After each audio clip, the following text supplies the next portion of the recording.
Do you see something on the corner? Oh yeah, I can see that. It's recording. All right. Good morning, everyone. Welcome. Thank you for joining. My name is Ayumi Stuckman. I am the World Languages Education Specialist with MDE. Before joining MDE, I was the World Languages Content Lead for Minneapolis Public Schools, and I led bilingual sales work in that district several years before joining MDE in 2020. So I'm very happy that I'm able to help other school districts to implement, help and support the implement of the Minnesota bilingual sales. So thank you for being here this morning. So I just want to quickly talk about this Microsoft Teams platform. If you look above, hope you see that these icons lined up here. And here's a chat function, there's a raise hand function, and then camera and then microphone. So if you'd like to ask any questions during the session, you're free to interrupt me. Also, you can also enter your questions in a chat throughout, and I will do my best to monitor that as well. I'm going to be doing lots of talking, but at the end, I'd like to leave about 10 minutes for questions, and I can kind of stick around if anybody wanted to ask more specific questions. So before we start, I'd like everybody to kind of put your name and district, your school, and then your role possibly, and then your degree of your familiarity with the bilingual field. So on a spectrum of number 1 to 10. So 1 being I am new to this, and then 10 being I know a lot, I do this all the time, I'm a pro. So where do you place your familiarity in terms of the numbers, if you could put that in a chat, we can see like who is here today. So Barry is from Delano High School principal, number 1. I can see people entering. Mary Jo, Albert Lee, and Jennifer Matumida, familiarity too. This is a very fun thing, like being at home, my home office, but then, people are zooming in from all over the state. So it's kind of fun to see Mao Tao Jacobson, South Washington County, familiarity 1.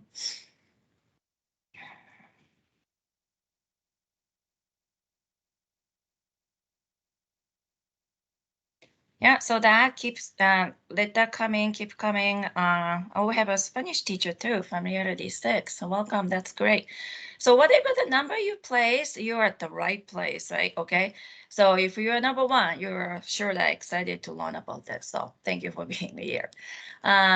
So today's webinar is, I have 5 components. So 1, overview of the program, what the program is basically.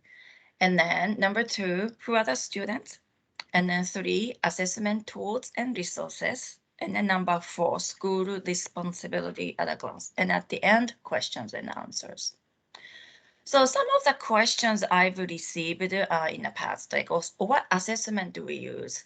Schools are using this for high school credit purpose. How students receive college credit. How to determine award based on the results. How to proctor and how to schedule that assessment. Is there a step-by-step process for new testing coordinators? How to get started registering, what to do after the test. So these are some questions I've received in the past, and then hopefully you will get all the answers to that. And as like I said earlier, please enter your questions in the chat, or you can interrupt me to unmute yourself and then ask questions as well. So the program overview. So Minnesota Bilingual Seal was part of a bigger legislation, was legislated in 2014 called Learning English for Academic Proficiency and Success, LEAPS Act. So some of you are probably familiar with that. And then within that legislation, multilingualism as an asset was a big part of the provision of that legislation. So it called attention to valuing students' home languages or the new languages. So with that, bilingual seals and the multilingual seals were legislated. And World Language Proficiency Certificate is also another award which was in legislation since 2009, that there was some enhancement of it. And in terms of language programs and in terms of language programs and home language development, including literacy, was also emphasized for many of the multilingual learners. So bilingual seal was born out of the valuing multilingualism as an asset that was specifically emphasized within the LEAPS Act in 2014. So program overview. So this is what the multilingual seal and bilingual seal says.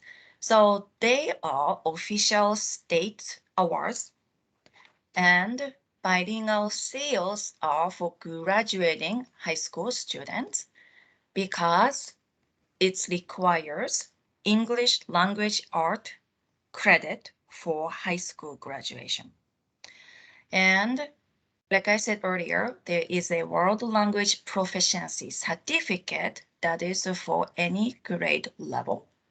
So this is kind of confusing, but I can tell you a little bit more later. And then students demonstrate specified proficiency through assessments. So the assessments is important. And then in all 4 modalities of the language, so listening, speaking, reading, and writing. And then students demonstrate the proficiency through assessment in languages other than English. And then one of the promising part of this program is that Minnesota State Colleges, Universities award college credit.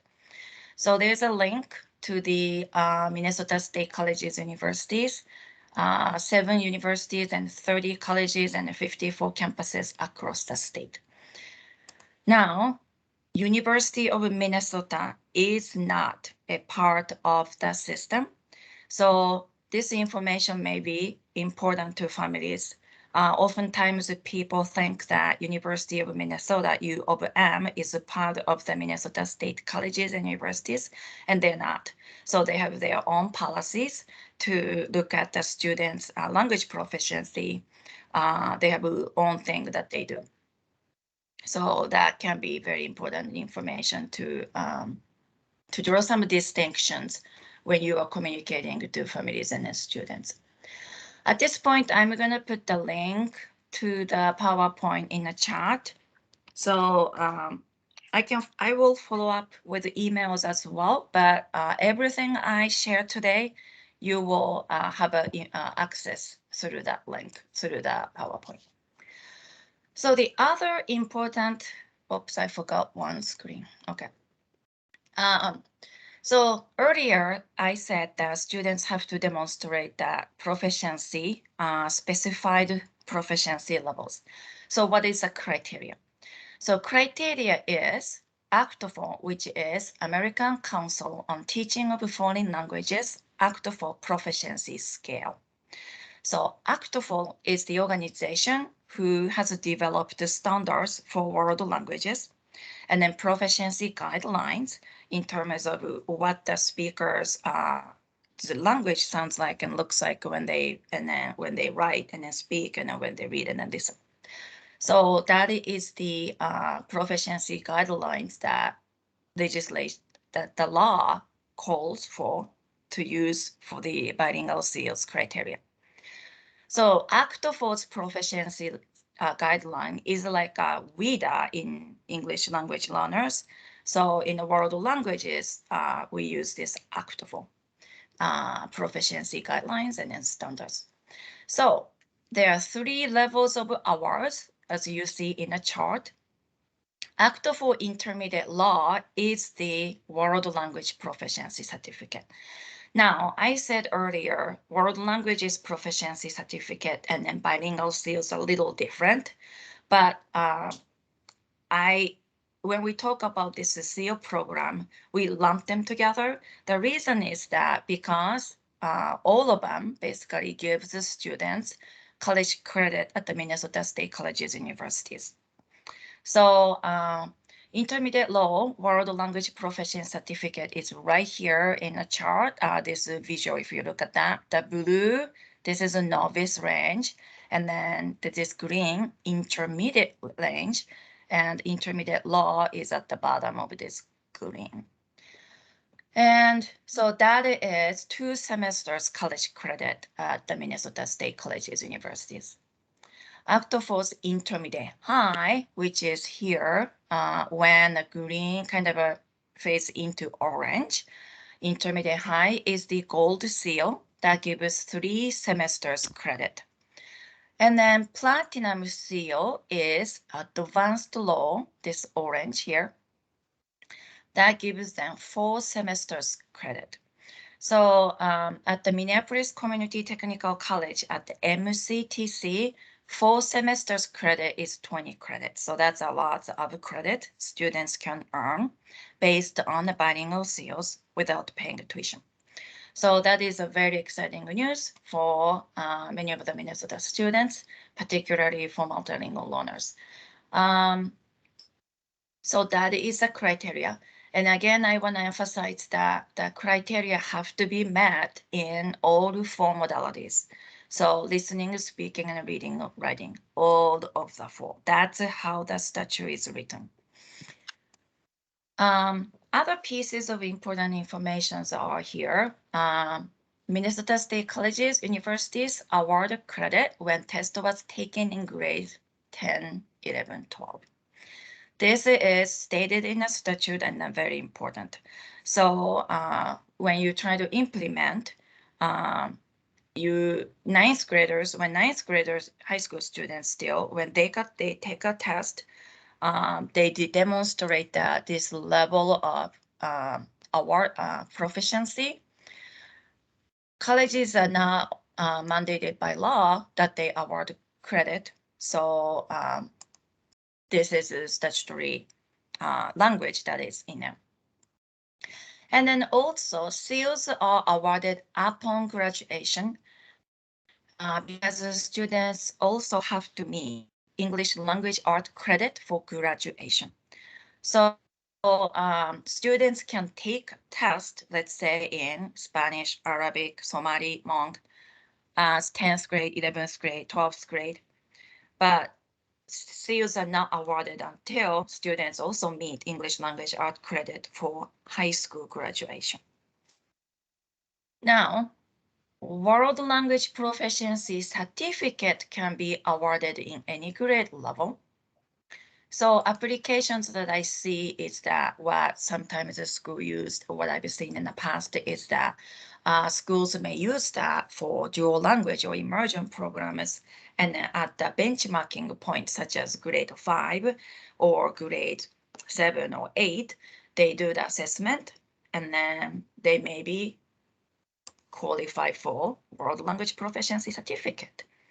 And then that award will not gonna give you students college credit when they enter, college because they were so young, grade 5th grade or 7th grade.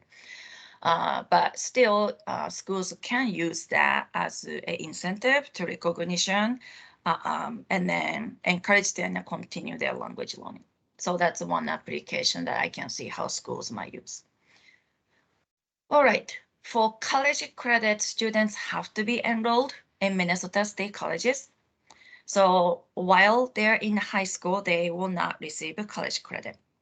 And then students have to request within 3 years of high school graduation. So they have 3 years after high school graduation. So that's a good thing too. And the school's district must notate in a transcript. So that is a school's responsibility. And the school's district must retain proper records. So what assessment students took, what was the rating scores, which year they took, type of record schools have to maintain them. And the schools district may award high school credit. So that is it's not required, it's may award. So I have a guideline developed for awarding a high school credit. So I've received the questions about how to do that. For example, students who, multilingual learners, students who speaks Spanish, Hmong, Korean, Somali, those languages, and then they are not enrolled in coursework in the school. School district can award high school credit, and then there's a guideline for how to do that. Here's a link. So if you'd like to check that out, link is there. Any questions so far about the criteria and then rules?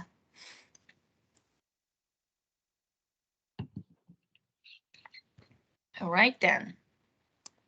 All right. So what are the benefits? I think you can probably think right away, like college credit is a benefit. So that certainly is. And the students being encouraged from a younger age that the language, your language skills, particularly multilingual learners, your language skills count, and colleges give you credit. So let's try that. Those are kind of a message, are really encouraging messages for many students, right? And then the money saving that comes with college credit, that is also a good thing. So what I've heard in the past is that the second language requirement at the college could be waived. And so that's, saves money. And then also, one of the private institutions was that they were also looking at the counting bilingual skills for required elective credit. So that's kind of took care of, I don't know how many credit, but took care of some credit requirement for students as well. So these are very tangible, really good benefit. But last but not least, the recognition piece. It is an official and then public recognition.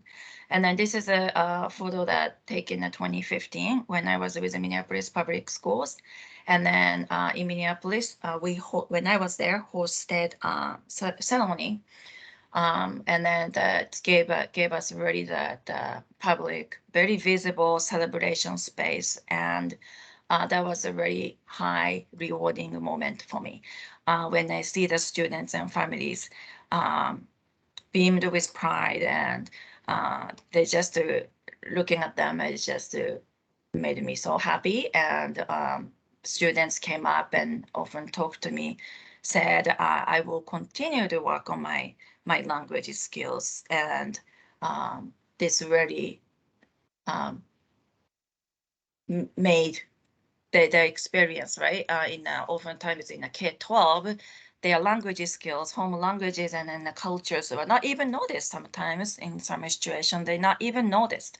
But there's a place to recognize and then elevate and then make their linguistic and then language cultural assets visible. So perhaps I feel that in my heart that may be possibly the most important piece to this. And then that's the tool for school district can be utilized to do that, right? So other benefit is that maybe it's a small things, but you can't really underestimate it. You can include it in the resumes for job, internship, and colleges. Transcript serves as an official documentation. It's a credential, right, almost, of language skills. Once the students graduate from high school, and then they have to prove that they have language skills, they have to take an assessment, and that costs money, and it's not cheap. So while they are in high school, they may have access to be able to do that relatively nothing, possibly, or very little money. And another thing is that seal of biliteracy. So in Minnesota, it's called bilingual seals, but out of Minnesota, it is known as seal of biliteracy. It's pretty much same thing. It's nationwide. So even if students don't go to Minnesota State colleges, it's applicable to situations outside of Minnesota. So this is a good segue to talk about what's happening in the nation, in outside of Minnesota. So this is a seal of biliteracy website, and then if you go there, you can see this big map of US, and then these dark gray, close to kind of blackish states have adopted the program, Seal of Biliteracy, by now. I mean, so it's more than 40 states. So it's originally this program started, Seal of Biliteracy started in California 2009. And then now 2022, it's close to 50 states. And then Wyoming and South Dakota, they are in early stages. Sounds like they're discussing, right? And then these 4 states, Alaska, Pennsylvania, Kentucky, and Alabama, these states are under consideration. So it's almost like, in near future, all states are going to have this type of program, similar program. Now, each state has a different set of rules. They have a different criteria. They have a different award levels. So Minnesota is unique. Minnesota has basically 3 tiers, like I've shown you here in this chart, right? Minnesota is kind of unique. We have 3 of them. Most states have only 1 level and then just 1 level of award. And then college credit is the very unique part of Minnesota's bilingual seals. So currently, Minnesota is one of the very few that awards college credit for seal of bilingual seals. Other states that I know is Illinois and then Maine. They award college credit as well. So I'd like to say that Minnesota's seals are at a higher stake because the students can earn college credit without paying tuition.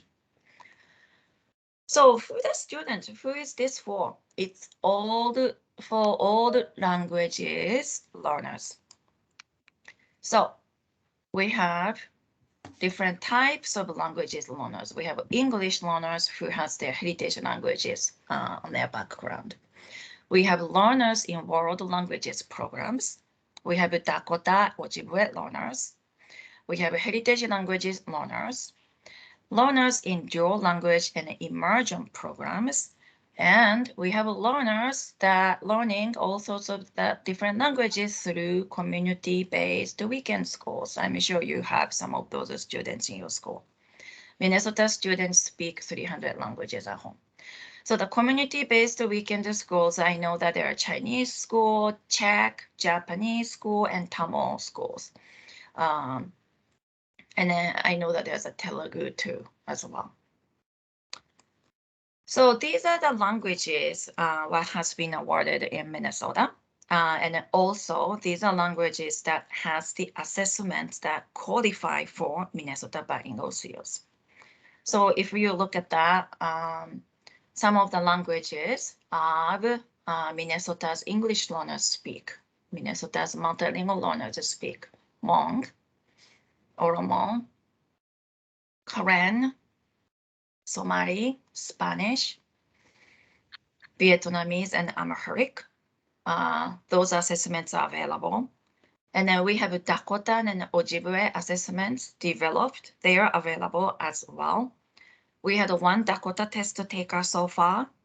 And I can't wait to celebrate more awardees in these Dakota and Ojibwe language since they have immersion schools started several years ago, and then students are growing up, and then once they reach to the high school levels, I'm sure that we have more students that we can celebrate.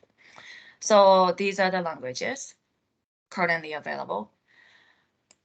And now we're gonna look at assessment tools and then resources. So which assessment you use looks different depending on what language it is. So I'm going to talk about first these languages. So these languages are commonly taught in K-12 across the kind of a nationwide.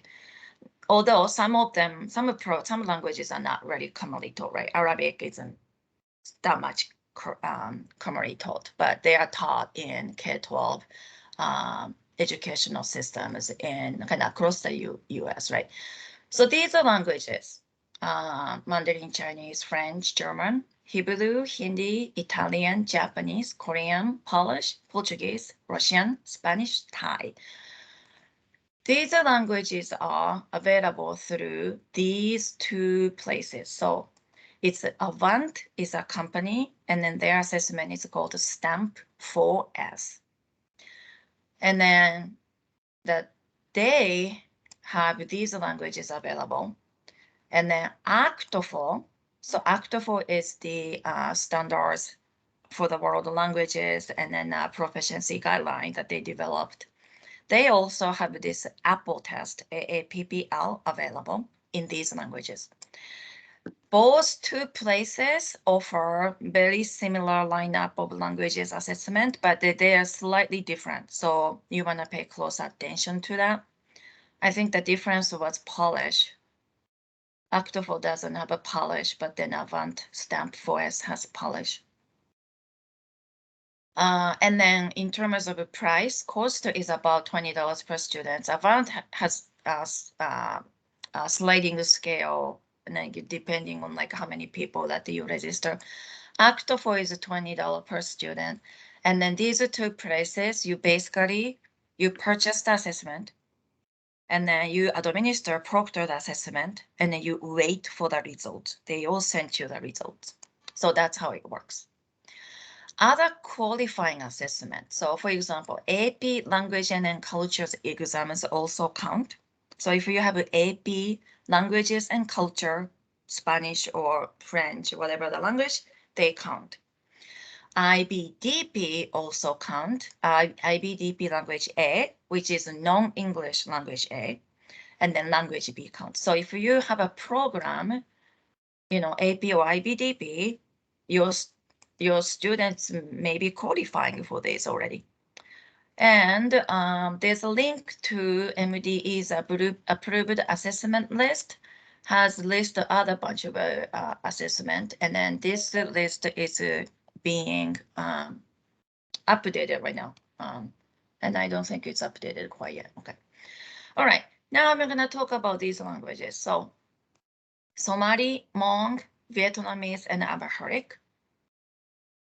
You're going to work with two places. So one, Avant, Stamp WS. So if you've done this in the past, this assessment was known formerly as World Speak. They changed the name. So Avant, Stamp WS. They changed the name and they reduced the price from $50 per student to $19.90 per student. And then this assessment is only for speaking and then writing. Now, criteria calls for students have to do all four, listening and reading, right? So then Minnesota Bilingual Skills Assessment, so MDE has developed these assessment in these languages in reading and listening. They are available through extempore. And then cost is $15.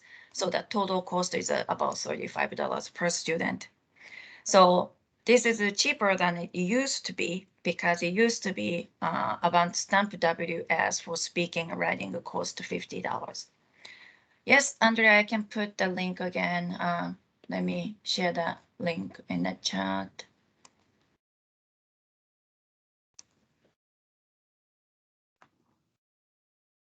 And then Korean and Oromo, there's one option, which is you use the Minnesota Bilingual Skills Assessment through extempore on all the four modalities, and then cost is $50. Now, if you have a Tamil test taker, Dakota, Ojibwe test takers, these languages are handled differently, so please contact me, MDE. Now, I'm gonna look at a little bit more.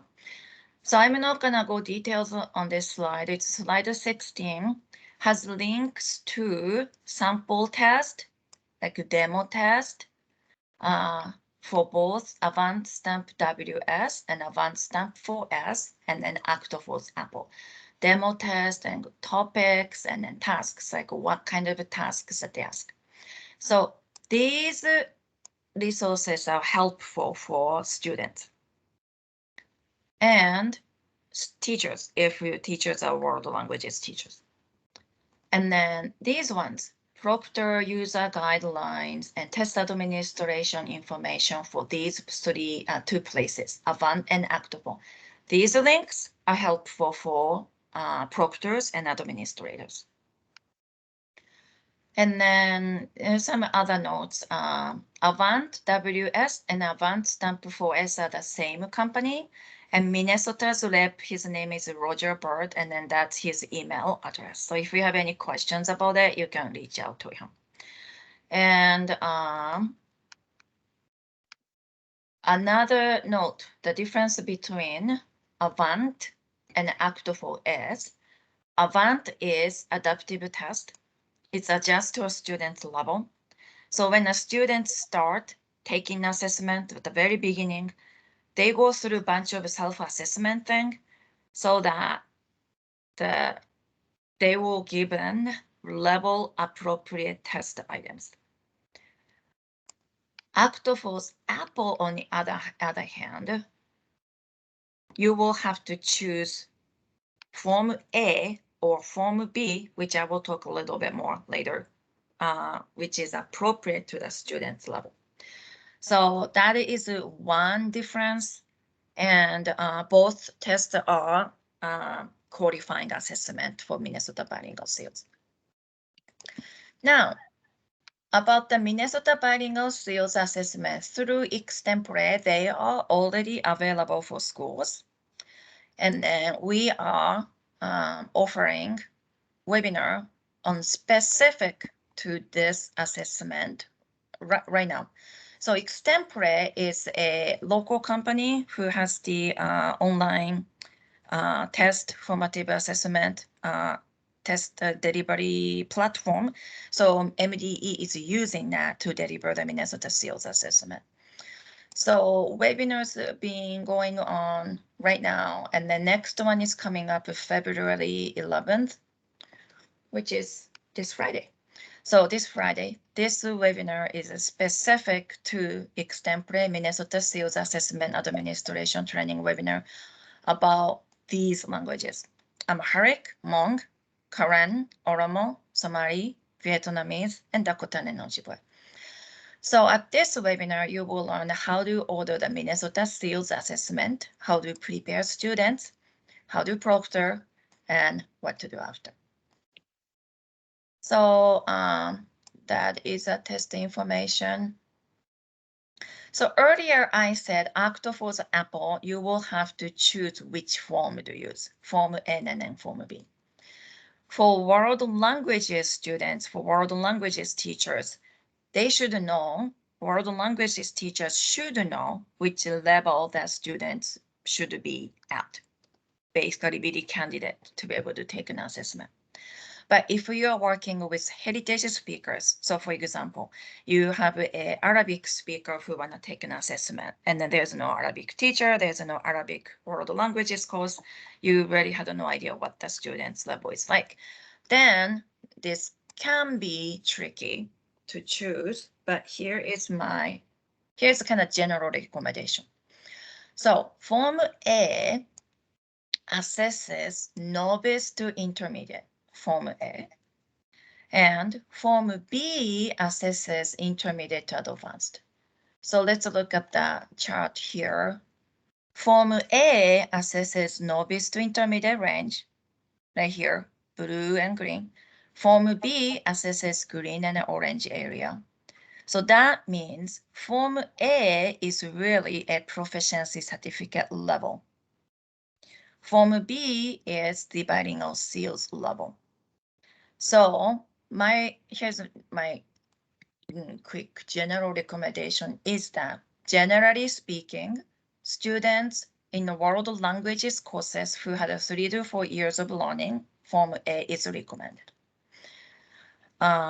If students have 3 to 4 years of languages, it's unlikely that they are at intermediate, high, advanced, low range. They are more like intermediate, lower range. So Form A is recommended. Heritage learners, such as the sample that I just talked about, Arabic heritage speaker, that's teachers, nobody knows what the language background is and what the level is like. Immersion dual language students and anyone who had a longer learning experiences than Form B is recommended. Again, this is like a general recommendation, and we know that language proficiency looks very different from individual to individual. So that is one piece of information you should know if you go with Actofor's Apple. And then also there's a demo test that they have. So that's maybe a possible helpful for teachers and students to decide which level that they take. And I'm happy to help you when the time comes, when you guys are deciding which one they use type of thing. And if you can just send me an email and I'd be happy to help you. So the next part, we're going to talk about the school's responsibility at a glance. So you may be thinking through the lenses to your classroom, which is you may be a world languages teacher, and then you're thinking about for your students. Or you are maybe at the district level and thinking about this program for the district wide. Or you may be thinking about this through the school level, right? And you may have a couple different languages and you have heritage speakers and you have multilingual learners in your schools. No matter where, which perspectives you are looking at this program, all these things have to happen. And then you may not be the person who does everything.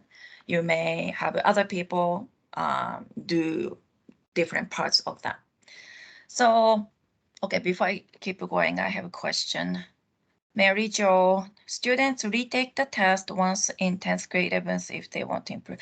That is okay. Students can take assessment every year. When I was in Minneapolis, I certainly did that. I had the students start like 10th grade, right? And particularly like heritage learners who may not have instructional support. So languages like Somali, Hmong, Oromo that they don't have instructional experience in the schools, have them take them 10th grade. And then it helps them as a goal setting and motivation. And I had students that come back and then take tests in the 11th grade and then continue to take and then 12th grade. So I would say it's a good thing. Although it's lots of record keeping work for schools to kind of maintain. And another piece is that they should not take the same assessment. So, so for example, like Minnesota's bilingual seals. So these are Minnesota's bilingual seals in languages like Amharic and Oromo Somali. They are released in January every year. So if you want to have the students, let's say, take the assessment this March, they want to take assessment next November, the test may not be ready. It's going to be the same test, and then we don't want the student to take the exact same test. So that applies to Avant, and then Apple II, they have their release date. So the Avant, their release date is like January. I believe they have the new version, this year's version ready, available. And Octofor's Apple, their release date was September. They pushed it up earlier this year. They used to be like in January, but they released it in September, which was good for some schools because they could do the test in the fall right away.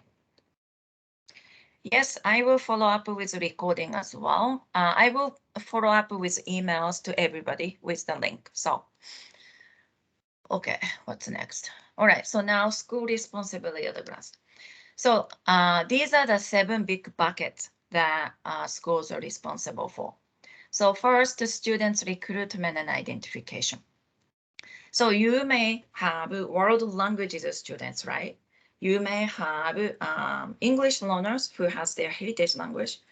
And you may have students who are not captured in these languages programs, but has the language skills other than English.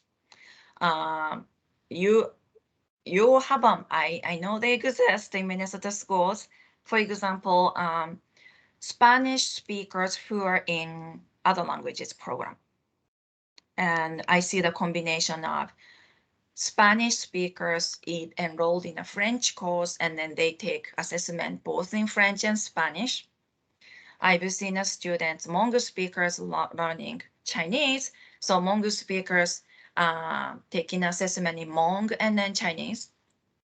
I've seen a Somali speaker taking assessment enrolled in Japanese course. So the Japanese assessment and then Somali assessment. Oromo speakers also know Arabic. So Arabic test takers and Oromo test taker. So I see all these combinations. Now, so however you do this, the recruitment and then identification, you kind of have to think about how you approach that. I have implementation guideline. Here's a link to the implementation guideline. So these are, I put together some questions for you to think through to help assist your planning, because you want to kind of approach this very comprehensively. Depending on where you are, you may be looking at, just your classroom. That is fine too, right? So then if you're looking at for your classroom, this part is kind of done for you because you know the student and then you are the teacher. So MDE developed bilingual sales flyer. Okay, so this automatically download. So this is in English. And then this morning, I just got flyers translated done in several different languages. So several different flyers in several different languages is going to be available pretty soon on the website. So then after that, you decide which assessment to use, and then you proctor the assessment. You proctor the assessment, you receive the results, and then you identify the awardees. And then you identify the awardees, and then you send sales proficiency certificate request to MDE. And then this is basically almost like a reporting format, because MDE is collecting some information on how many students in what language, what levels. And then the form due October 31 for the previous school year. The reason is, if you have AP and IBDP, their assessment results are not coming to school until July, August. And in July, August, people are not working and people are getting ready for the new school year. So I wanted to give a few months before they could revisit the AP and IBDP exams and identify awardees, and then retroactively award the award for students who may have graduated already. And you can do that too. And then schools have to do the record keeping. School have to notate, and then guideline is available. So this is a page on how to notate bilingual seals on the student transcript. Now, this is a recommendation. You don't have to use this from A to Z, but the transcript reviewers, they are likely not familiar with Platinum Seal and Octopus Advanced Low, Intermediate High, Gold Seal. They are not sure what it means. So like, earns 4 semesters of college credit at the Minnesota State Colleges, then it's really clear. So that is a recommendation, it's guideline. And then you may have character limitations. It depends on the transcript system that you use. And then, of course, informing the families and students, and then celebration. I see some questions, so I'm gonna.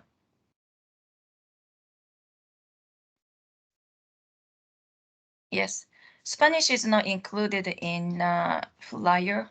Let's see. Are you talking about this flyer? Yes, I'm not seeing Spanish listed at the bottom. Oh my. Oh, thank you for catching that. You're right. It is an eligible language for the seal. Okay. Oh, wow. Thank you for catching. I have to fix this. Wow, you have a good eye. All right. So that's a school responsibility at once. So this is some questions that I'm presenting to help people to think through. Hi, Christina. So our D identification. Now I am not going to talk to details about this. It's 8:17, so we have. I wanna leave at least like several minutes for questions and for anybody to ask. So earlier I said that you also have to identify our Ds. Now, if you use Octofor's Apple, this is how they give you the results. So you can print individual report for per student, which is nice too, because you can give it to students. And then it's also kind of gives you ideas for students to strategies like, you are at this level, so work on this level to move on to the next step type of thing. So it's really nice. You can also download Excel file that lists all the students and then their levels. This is what it looks like. So if you look at the student A, listening is A1, speaking is A1, reading is I5, writing is I4. So then you kind of have to refer to this chart that they have. A1 is advanced low, and I5 is intermediate high. I4 here, intermediate mid. Now, I want to remind you that criteria here, they have to meet all four modalities at the specified level. So in this case, listening is A1 advanced, speaking is advanced. So, listening and speaking, that is a platinum seal level. But then reading is intermediate high, which is not the platinum seal level. I5 is intermediate high. That is a gold seal level. But now writing is I4, which is not intermediate high level. It's here. So this student's award is World Language Proficiency Certificate because the intermediate low, meeting intermediate low, and then there is no award for intermediate mid level.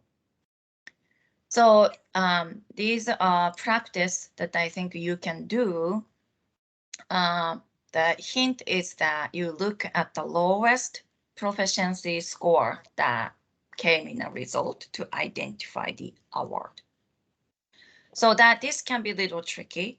And then if you are new to this, can be tricky. And then I'm happy to help you. And pretty soon you can memorize what is what if you do that many times. Advanced stamp has different way to do it. They use the numbers, but then the idea is the same. So like a student A, listening is 4, which is intermediate low. Reading is 5, intermediate mid. Speaking is novice high. Speaking is novice high. Writing is intermediate low.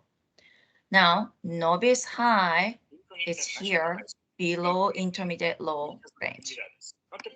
So student A, unfortunately, does not qualify for award. So that is how the statute is written, that all four criteria, the modalities have to be met. This is what the forms look like, and then currently that is manually filled out by person, somebody, and then sent to schools.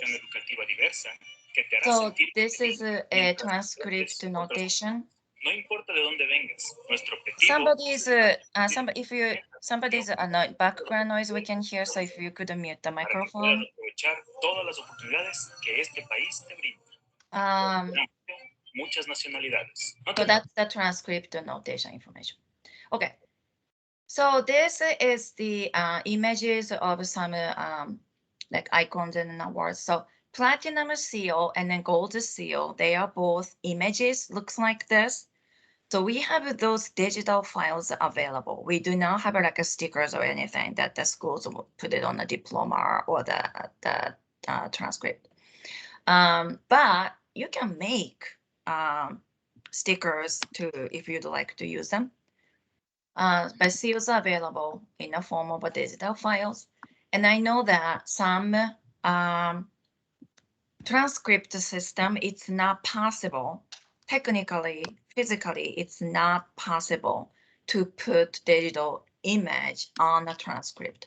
That's why we have the language that schools can use to put on a student's transcript. Now, these are the certificate. We have a certificate template that I can send it to you when I receive the request. So this is something that schools like to use for award ceremonies. I know that in May, springtime in May, oftentimes it happens in May, that there's a senior award night and all those kind of the recognition event that schools can use those for that. Now, last, what about language that doesn't have any assessment? Unfortunately, there are some languages that there's no qualifying assessment for Minnesota bilingual seals. So I'd like to refer to this global seal of biliteracy. That is not the Minnesota bilingual seals, but it's still recognized language skills and then provides credentials. And then they accept assessment that may not qualify for Minnesota bilingual seals because okay, here, maybe. Because Minnesota's bilingual seal requires 4 modalities.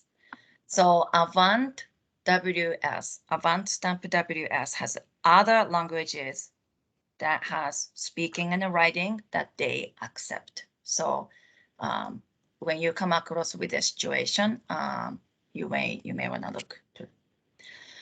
So here's the Minnesota Bilingual Seals website link, and then this is my email address. And then if you are not already, if you sign up for the monthly update, I sent monthly updates that includes world languages information as well as bilingual seals information. So please sign up if you'd like to be updated on what's happening with the bilingual seals throughout the year. This year, we had a new information to share. So sometimes it's nice to get that information directly. So this is what I have so far. And then I'm gonna stick around for anybody if you wanna ask questions. Thank you very much, everyone, for joining me this morning. Have a great day. So student on a credit via the AP. Yeah, Chris, I see. I will respond to your question. Yeah, you probably left because you're gonna go teach. Ayumi, I have a question for you. This is Mary Jo. Yes. So currently in Albert Lea, we give the CLEP test